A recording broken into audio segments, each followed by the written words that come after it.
King Siyudad Babalakat, pagselebra niya ng Aldo na rin katutubo o rin kapatad tamong ayeta, King Marcos Village. Ay report.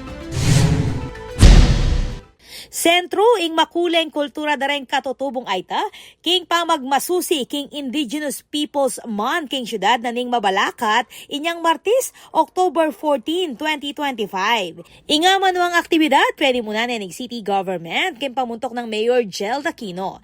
Tegunan deity reng miyembro dareng niyayaluang katutubong komunidad at reng opisyal ning city government, keti king Sitio Lahar, Barangay Marcos Village. Lalam ning temang Weaving Culture, Enriching Future, Empowering Indigenous Communities as the Bedrock of Sustainable Development.